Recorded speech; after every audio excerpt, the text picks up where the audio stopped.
কোথাও জামাত এবং কোথাও বিএনপি খুবই শক্তি খাটাবার চেষ্টা করেছে।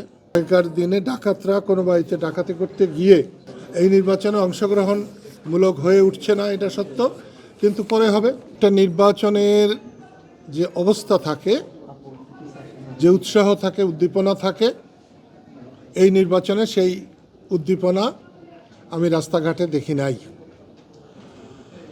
আসলে আমাদের কৃষক শ্রমিক জনতা লীগ এই নির্বাচনে অংশ নেয় নাই, কিন্তু যার কাছে রাজনীতি শিখেছি সেই আমার বড় ভাই লতিফ সিদ্দিকী, তিনি স্বতন্ত্র প্রার্থী হিসেবে কালিহাতীতে দাঁড়িয়েছেন, আমরা তাকে সমর্থন করেছি। এজন্যে নির্বাচনী প্রচারণায় যা করা দরকার আমরা করার চেষ্টা করেছি, এবং সেটা করতে গিয়ে দেখেছি যে রাস্তাঘাটে মানুষের অতটা উৎসাহ নাই। নির্বাচনে কোথাও জামাত এবং কোথাও বিএনপি খুবই শক্তি খাটাবার চেষ্টা করছে। এমনি ঘটনা টাঙ্গাইলে তেমন ঘটে নাই।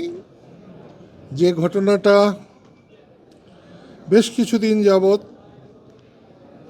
প্রতিদ্বন্দ্বী প্রার্থীরা করে সেটা করেছে, কিন্তু আজকে 5-6 দিন যাবৎ দেখা যাচ্ছে যে আইন শৃঙ্খলা প্রয়োগকারী সংস্থা রাত্রে গিয়ে মানুষের ঘর ভাঙছে,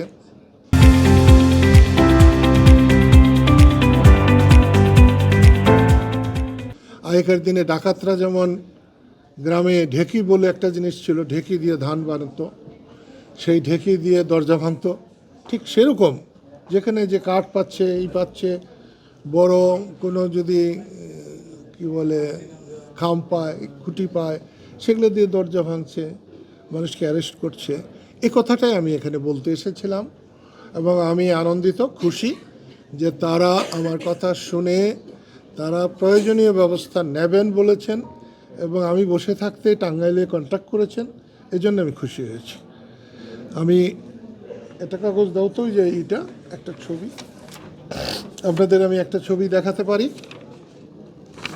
যে এইখানে দেখুন, আগেকার দিনে ডাকাতরা কোনো বাড়িতে ডাকাতি করতে গিয়ে যখন লাঠি দিয়ে ওই যে কি বলে ঢেকি দিয়ে ভাঙতো, সেরকম ভাঙছে। এই যে ভাঙার দেখা যাচ্ছে, এই যে দেখতে পারেন, আপনিও দেখতে পারেন। এই ছবিটা হচ্ছে কালীঘাটের, জায়গাটার নাম কি, নারিন্দা ইউনিয়নের মালতি গ্রাম। তো ওনাদের জিজ্ঞেস করতে হবে, আমাদের কাছে কোনো ইনফরমেশন নেই। অনেক বাড়িতে গেছে, তার মধ্যে একটা রাত্রিবেলা 2টার সময় কারো বাড়িতে সিসি ক্যামেরা ছিল বলে এই ছবিটা এসছে, আর না থাকলে তো আসতে পারতো না।